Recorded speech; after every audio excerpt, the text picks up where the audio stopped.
제가 봉독하겠습니다. 다니엘이 이 조서에 왕의 도장이 찍힌 것을 알고도 자기 집에 돌아가서는 윗방에 올라가 예루살렘으로 향한 창문을 열고 전에 하던 대로 하루 3번씩 무릎을 꿇고 기도하며 그의 하나님께 감사하였더라. 이 얘기는 아주 유명한 얘기죠.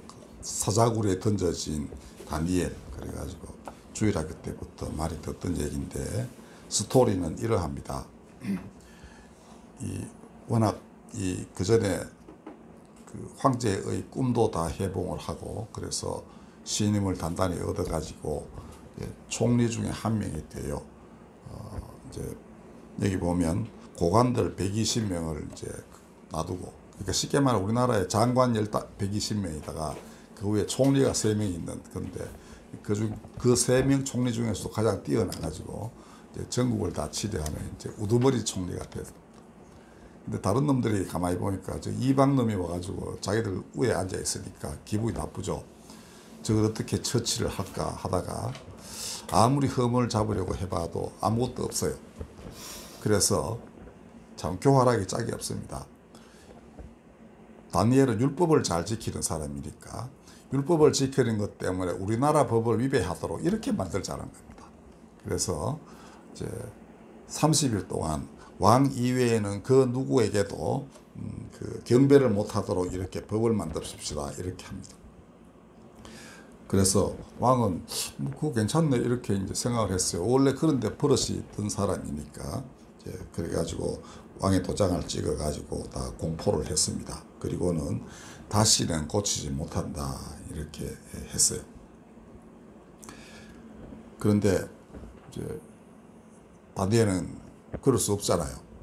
그래서 늘 하던 대로 이제 과청에서 퇴근하면 돌아와가지고 기도를 하는데, 표현해 보면은 3번 기도하였다라니까 아마 뭐 집이 가까이 있든지 그렇게 하겠죠. 그 관사니까. 그렇게 해서 예루살렘을 향한 창문을 열고 그렇게 되어 있습니다. 자기 집에 돌아가서 윗방에 올라가, 그러니까 기도의 골방이 있었던 것 같습니다.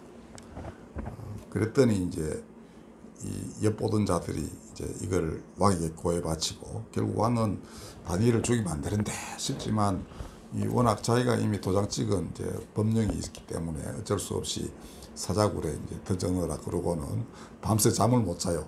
그리고 이제 들어갈 때 말하기를 내가 항상 섬기는 내 하나님이 사자들에게서 너희 너를 구원하셨느냐 나중에 이렇게 묻는데 이렇게 똑같이 이야기를 해요. 그러니까 너의 하나님, 내가 항상 섬기는 너의 하나님이 너를 구원하실 것을 바란다 이렇게 했고, 뭐 그래도 걱정되는 건 어쩔 수 없지 않습니까? 안절부절 못하다가 새벽 일찍 가서 다니엘을 불러요. 그랬더니 다니엘이 멀쩡한 채로 나왔습니다.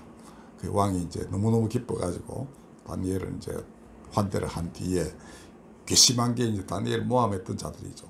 그래서 그 놈들하고 처자들을 몽땅해서 사자굴에 집어쳐 넣었더니 땅에 닿기도 전에 사자들이 다 가루로 만들어버렸다 뭐 이런 얘기입니다.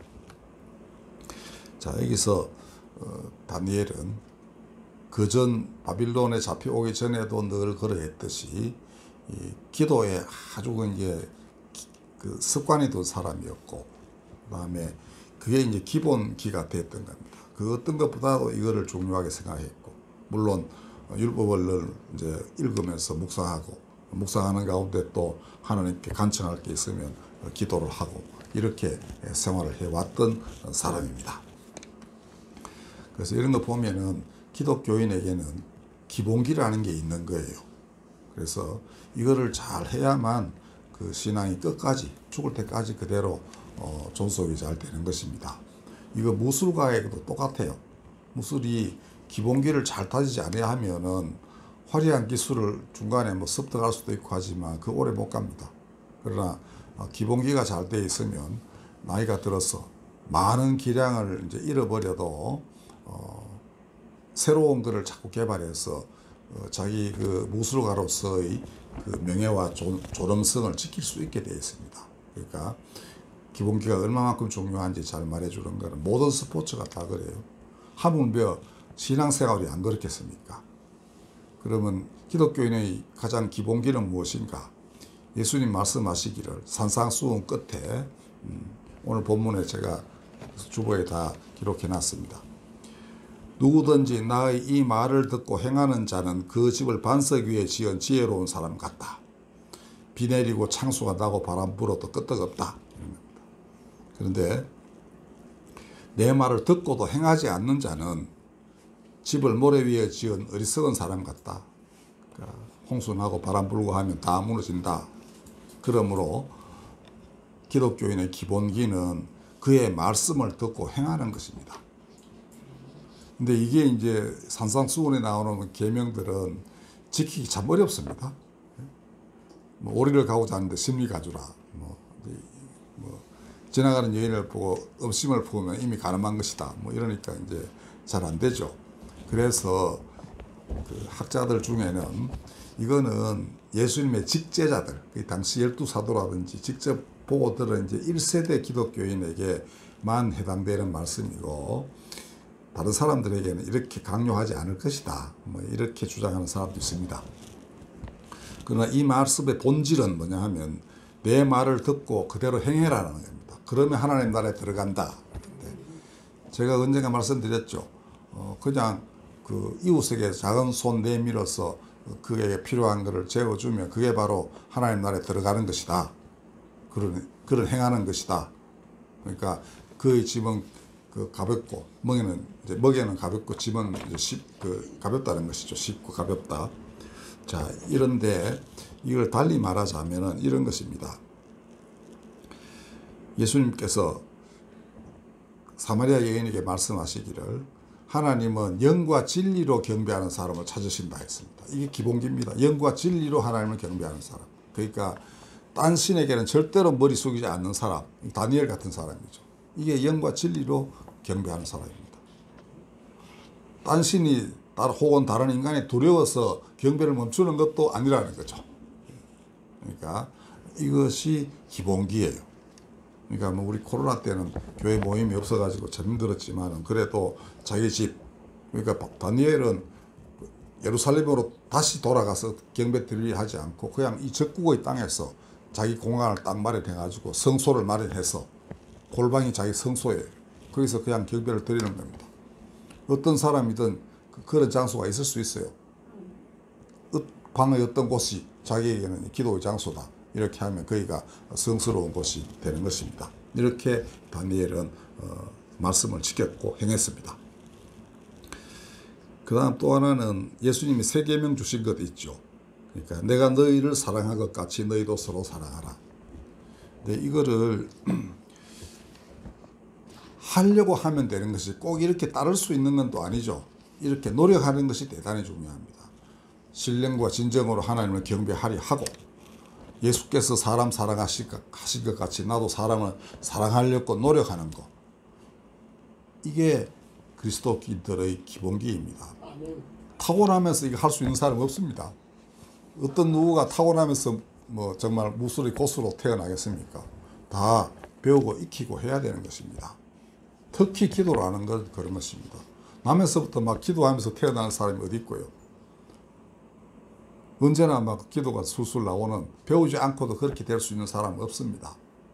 다 배우고 익히고 하면서 그렇게 되는 것이에요. 그래서 기본기는 닦는 것이지 그냥 주어지는 것이 아니다라는 것입니다. 노력에 노력을 거듭하면, 따라서 노력에 노력을 거듭하면 또 다 습득할 수 있는 것이 기본기예요. 누구나 닦는 것이고 주어지는 것이 아니기 때문에 또 누구나 다 닦으면 닦을 수 있다라는 거예요. 기본기를 습득할 수 있다는 거예요. 기도도 마찬가지입니다. 말씀을 듣고 행하는 것도 똑같아요. 많은 것을 못해도 조그마한 것을 할 수 있는 것입니다. 그런 게 사람의 노력에 의해서 이루어지는 일들입니다. 그리고 이 기본기는 그런 의미에서 굉장히 중요해요. 오늘 다니엘은 어떤 억압에도 굴하지 않고 예루살렘을 향하여 기도하는 것을 멈추지 않았습니다. 이 기도가 기본기 중에 기본기예요. 그러니까 영과 진리로 하나님을 경배하는 것하고 예수가 사람 사랑하듯이 이웃을 사랑하고자 하는 것, 이거가 기도에 의해서 힘을 얻게 되는 것입니다. 말씀을 듣는 것도 기도가 있어야 듣는 귀가 열리고, 그다음에 이웃을 위해서 뭘 행해야 되겠다 하는 마음도 기도를 통해서 힘을 얻고 또 그런 마음도 생겨나는 것입니다. 그러므로 이 말씀과 기도는 동전의 앞뒷면 같아서 굉장히 중요합니다. 기도가 말씀을 알아듣게 하고, 말씀이 또한 기도로서 또 힘을 받고, 이것이 기독교인의 기본기라고 할 수 있습니다. 나이가 들어도 이거는 그냥 살아남아요. 다니엘은 아마 끝까지 그렇게 일생을 보냈을 거라고 우리 생각하고, 또 실제로 그런 기록도 남아 있습니다. 굉장히 오래 살았다고 되어 있습니다. 무술가도 노년에 이르면 기량을 막 잃어버려요. 그렇지만은 그런 자존심이 있으면은, 닦은 게 있으면은 끝까지 새로운 걸 개발하고 그렇게 해서 자존심을 지킬 수 있습니다. 신앙생활도 마찬가지겠죠. 오늘은 제 목사 되는데 결정적 역할을 하셨던 아현조항교회 김성일 목사님 얘기를 좀 해드리고자 합니다.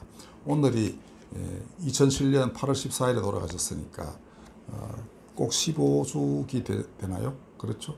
15주기 되는 날이어서 며칠 전부터 계속 이 생각이 들어서 글을 다 썼는데 언제 돌아가셨더라 하고 찾아보니까 바로 오늘이었습니다. 그런데 이분은 나이가 말년에 눈이 안 보이셔가지고 뭐 혼자 음식도 잘 못 드실 정도, 이건 이제 앞에 있으면 하지만 차릴 수가 없죠. 그죠? 이 정도로 일상생활도 힘들었는데 뭐 성경을 볼 수도 없었죠. 그러니까 오직 성경은 마음에 남아있는 것만 기억하셨을 테고, 그런데 사람은 더 잘 기억이 되겠죠. 그러니까 이 눈이 안 보이면 마음의 눈은 더 깊이 사람을 볼 수 있고 그렇습니다. 그래가지고 평생에 아마 자기를 거쳐갔던 교인들 뭐 또 지인들 하루 종일 그렇게 기도하신다고 그러셨어요, 저한테. 그러니까 뭐 수백 명 이상 매일매일 그 기억해가면서 기도하니까, 기도가 매일매일 쌓이면은 습관적이 되기보다는 오히려 그 사람에 대한 그게 관계가 훨씬 더 가까워집니다. 그러니까 맨날 반복하니까 뭐 다른 쳇바퀴 돌듯이 되는 것 같아도 기도만큼은 그렇게 돼 있지 않아요. 매일 하면 할수록 또 다른 관심사가 생겨서 그 사람에게 또 다른 기도를 더 붙이기도 하고 그렇게 되는 것입니다. 이분은 이제 그 밖에 남은 게 없었으니 그렇게 하셨는데요. 이게 다 젊을 때부터 닦은 기본기가 그렇게 돼 있어서 그런 겁니다. 이분은 그 아현동 있는 그 산위의 아현조항교회를 담임하시게 됐는데, 그 당시만 해도 50년대 말이었는데 그 수도가 안 들어왔답니다. 그 꼭대기까지는. 도로변에는 못 들어왔겠지만. 그래가지고 이제 우물, 동네 공동우물에서 물을 길러가지고 이제 대게도 쓰고 교회도 쓰고 이렇게 해야 됐는데, 이게 이제 목사님이 하면 또 사람들이 보고는 말릴 거 아닙니까? 못하게. 그러면 말리는 사람이 자기가 또 책임져야 될 거 아니에요. 근데 이게 싫으셔가지고 아예 교인들 일어나기도 전인 새벽 한 2~3시쯤에 일어나셔가지고 그 우물에 물 길러서 갖다 놓고 그 다음에 이제 새벽 기도를 준비하셨다는데, 그때야 이제 교인들이 오는 거죠. 그러니까 뭐 하셨는지 아무도 모르는 거예요. 이렇게 기도를 준비하셨으니 이미 물 길러 가기 위해서 일어날 때부터 이제 하루의 준비를 하시는 거 아니겠습니까? 거의 다 기도로 그냥 하루가 전체가 도배가 된 듯한 이런 삶이었습니다. 뭐 이분은 저거 월요일도 노는 날 아니었습니다. 목사들이 옆에서 월요일 날 노는 궁리를 하다가 되게 혼났죠. 목사에게 월요일이 어디서? 그래서 그리고 낮잠도 평생 한 번도 주무시지 않았답니다. 그래서 낮잠 많은 목사들 아주 혼납니다. 그러신 분이었는데, 이 기본기가 있기 때문에 그는 끝까지 그 기도를 가르쳐 주신 예수께서 끝까지 그 목사로서의 존엄을 지키도록 그렇게 해 주셨다. 저는 그렇게 생각합니다. 그러니까 원래 타고나게 기도를 할 수 있는 사람이 아니라 젊을 때 이제 그 기독교인, 그러니까 어릴 때부터 기독교인 되신 분 아니에요. 어느 친구가 끌고 가신 겁니다. 동경유학 시절에 아마 그러셨던 것 같아요. 자, 그렇게 보면은 그에게 기도를 가르치고 목회를 하게 하고 하신 이 분이 그에게 평생 끝까지 죽을 때까지 이웃을 위해 기도하도록, 그러니까 이웃을 예수께서 사랑하셨듯이 이웃을 사랑하는 그 일을 행하도록 끝까지 인도를 하셨던 겁니다. 그러니까 예수께서 그렇게 목사로서의 존엄을 끝까지 지키도록 해주신 것이죠.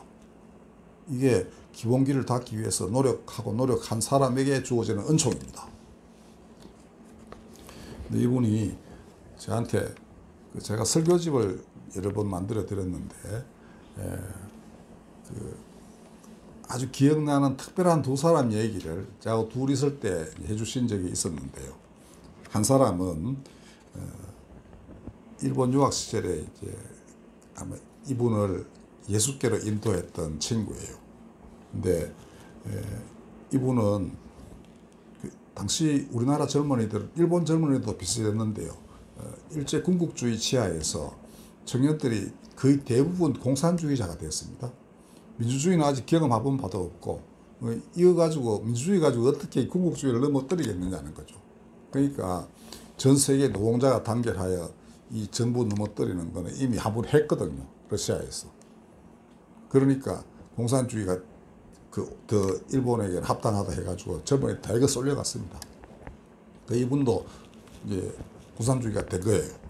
그러다가 잡혀가지고 이제 긴 수감 생활을 했다고 합니다. 근데 공산주의자가 되면 뭡니까? 조청년이 되어버리는 거죠. 그러니까 이제 그 해방된 뒤에는 북한 정권에 가까운 이제 친북 이런 이제 사람이 된 겁니다. 그러니까 한국에 올 수가 없었어요. 우리나라 정부는 그때 조총련은 다 막아버렸습니다. 그러다가 70년대 중반에 박 대통령 말년쯤 돼가지고 제가 아는 분이에요. 일본 제1본 이 안기부, 당시 중앙정보부 이제 파견 대장이 저희 자영하고 아주 가까운 분이고 저도 몇 번 봤어요. 이분이 아이디어를 냈어요. 이 일에 갖고 안 된다. 이거 우리 발전된 조국을 70년대 중반에 우리나라 이제 그런 대로 좀 북한보다는 이제 올라선 그런 때니까 이제는 우리 조국을 포기합시다 해가지고 제1동포 모국 방문을 추진해서 성사가 됐습니다. 그때 이분이 이제 와요. 그리고는 목사님을 찾아왔는데 목사님 말씀이 소주를 몇 병 들고 왔답니다. 근데 와가지고는 안 먹는다는 목사님에게 와 목사니까 안 먹나 이러면서 계속 강권을 한 거예요. 근데 마침 그때가 이제 교회가 개축 중이어가지고 잠시 사가에 이제 머물렀을 때랍니다. 근데 말씀하시기를 이 친구 교회에서도 그랬을 거라는 거예요. 성깔로 봐서 내가 교회에 있든 집에 있든 이렇게 할 친구라는 거예요. 하여튼 그런데 그렇게 해서 한참을 그렇게 머물다가 가셨다고 합니다. 근데 제가 그 시대 어르신들은 회포를 그렇게 푸나라고 생각을 하게 됐는데요. 아무튼 그는 예수를 버리고 마르크스를 따라갔고, 그가 예수께로 인도했던 이제 친구는 고결한 목사가 되어가지고 지금 이제 목회를 하고 계시는 겁니다. 왜 찾아왔겠어요? 그래서 저는 생각합니다. 그가 내민 술잔에는 이제는 내가 나를 다시 예수께 인도해 달라 하는 요청이 담겨 있었다고 저는 생각합니다. 안 그러고는 찾아올 리가 없죠. 그리고 두 분은 초지일관 그 친구였습니다. 그러니까 진작에 이미 그런 관계에 있었기 때문에 이렇게 올 수 있는 거예요. 근데 저한테 말씀하실 때 목사님이 그 친구들은 내가 교회 오라고 다니라고 강권하였다 이런 말씀 하시지 않았습니다. 그러나 저는 생각합니다. 평생을 영과 진리로 하나님을 경배해온 목사님 자체가 이미 말을 하고 있는 겁니다. 입에서 말은 안 해도 자기가 예수께 끌어간 사람이 지금 이렇게 평생을 백발이 될 때까지 하나님을 경배하고 있는 거예요. 그게 하나님이 하시는 말씀의 방법입니다. 사람 통해서 사람의 삶을 통해 가지고 말씀하시는 거예요. 입으로만 하는 게 아닙니다. 그런 사람이 떡 앞에 있는 거예요. 자기 친구가 지금 이렇게 돼 있는 겁니다. 말을 하고 있는 것이죠. 그 다음에 그 친구 말이야, 예수 버리고 그냥 딴 데 갔으니까 이제 지옥 갈 거야. 내가 참 할 수 없네. 이런 탄식도 하지 않으셨습니다. 아무런 말씀이 없었어요. 저는 생각합니다.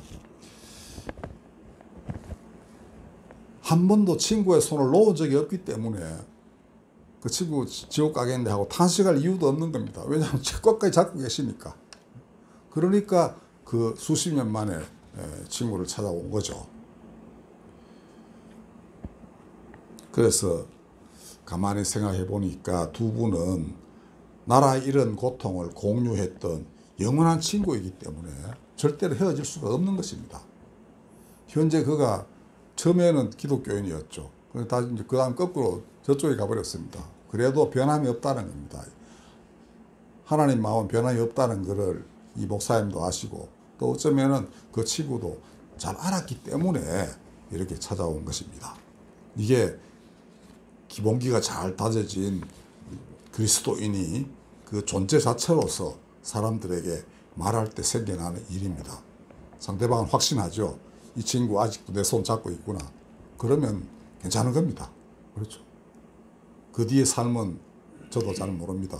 그러나 친구를 보면서 다시 친구 있는 세계로 들어가야 되겠다라고 생각은 했을 거예요. 왜냐하면 그 뒤에 시간이 흐르면서 목사님 2007년에 돌아가셨으니까 이 친구분도 한 20년까지 사시지 않았겠어요? 그러면은 저 소련 무너지는 거 다 봤던 겁니다. 그러면 어디 가겠습니까?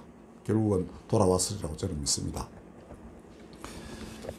자, 그다음 또 한 사람은 이제 6.25 때 서울에 진주한 인민군 군의관입니다. 제가 언제 한번 말씀드린 적이 있는데요.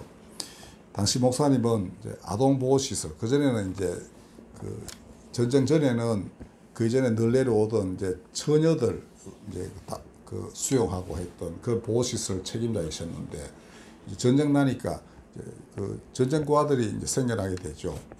그런데 어떤 그 임박해서는 뭐 그런 이제 저쪽에서 넘어온 아들 중에도 뭐 부모 잃고 이런 아도 있으니까 그 애들을 수용을 하고 있었던가 봐요. 남산에 있었다는데. 근데 6.25 뭐 며칠 만에 이제 서울이 점령되고 이 시설을 접수한 사람이 바로 이 군의관이었습니다. 근데 이 군의관이 가만 보니까 이제 그때 당시에 서울 우리나라 목사들 중에도 끝까지 서울을 사수해야 된다. 그런 사람도 있고요. 그다음에 뭐 그때 그러겠는가 교회를 보존해야지 뭐 이런 사람도 있고 그랬는데 뭐 이 사람 저 사람 가리지 않고 이름 좀 나 있는 모든 분들은 거의 다 이제 피난 갔다고 보시면 돼요. 네. 몇몇 분이 남아가지고 순교하고 그러셨는데 나중에 김성현 목사님은 아현조항교회를 그때 순교하신 김유순 감독에 헌정하는 그런 이제 그 교회로 그렇게 삼으셨어요. 그러니까 서울에 남아 있다가 끌려가서 순교당한 분이 그렇게 많지는 않은 것으로 그렇게 생각이 됩니다. 목사님들 중에는. 자, 그런데 이 목사를 보니까 딴 사람 다 도망가는데 아들 때문에 못 가고 지금 있다 아닙니까? 감동을 받았는지 어느 날 이렇게 나지막한 소리로 말하더랍니다. 저 세브란스 나왔습니다. 자, 북한 출신으로 세브란스 왔다는 말을 왜 했겠습니까? 자기가 기독교인이라는 얘기를 한 겁니다. 아니면 자기를 유학 보냈으니까 집안도 기독교인 집안이 장로 집안일 수도 있고 막 그러니까 아주 독실한 초기 한국 기독교의 자제분이 세브란스 유학 갔다가 다시 이후에 고향에 돌아갔는데 갑자기 전쟁이 나면서 구디간으로 징집이 돼가지고 지금 북계군 장교가 되어 내려왔던 겁니다. 그 이상 말하지 않았대요. 저 세브란스 나왔습니다. 이 끝이었답니다. 만약에 자기 기독교인이다 이러면 안에 또 이제 복잡한 문제가 생길 수도 있겠죠. 목사님 잘 알아들으셨던 것 같아요. 그리고는 이제 9.28 수복 직전 한 이틀 전이라고 제가 들었어요. 그때만 해도 인천 상륙작전 이후에 저거 포성이 이렇게 다 들렸답니다. 그러니까 거기서 쏘면은 소리 다 들리고요. 그때 이 장교가 말하기를 저는 아무래도 북한으로 돌아가야 될 것 같습니다. 목사님은 애들 데리고 시내로 피신하십시오. 이렇게 했대요. 그 하도 간곡하게 이야기하는 바람에 그 폭격이 있을 수도 있으니까 피시다라는 그런 얘기였습니다. 왜냐하면 거기가 이제 유엔군이 보기에는 북한군의 거점 중에 하나가 돼버린 거 아닙니까? 그러니까 이제 데리고 나왔어요.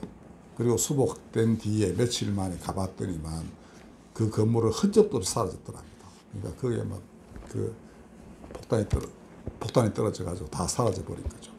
결국은 그 군의관이 목사님하고 아이들을 살려준 겁니다. 그러나 저는 생각합니다. 더 정확하게 말하자면은 예수께서 사람 사랑하시듯이 아이들을 사랑하신 목사님이 자기 자신과 아이들뿐 아니라 저 군의관까지 살렸다. 이렇게 말하는 것이 정확하다는 겁니다. 누가 살리신 겁니까, 그러면? 그러면 결국 이렇게 목사님을 인도하신 기본기 잘 닦게 해서 그다음에 자기처럼 이웃을 사랑하게 하고 늘 영과 진리로 하나님을 경배드리도록 하게 하신 예수님이 이렇게 살리신 거 아니겠습니까? 그러니까 더더욱 이분은 끝까지 그 자기를 기도로 인도해 오신 분을 외면하지 못하고 끝까지 자기 기억에 남는 사람들을 위해서 기도할 수밖에 없었겠죠. 세월이 흘러가지고 이 목사님 아드님이 세브란스 교수가 돼요. 나중에 총장까지 됐습니다. 목사님 그러시더라고요. 언제 한번 아들 시켜가지고 그 명문 한번 찾아봐라. 그랬더니 아마 이름을 기억하고 계셨던가 봐요. 있더랍니다.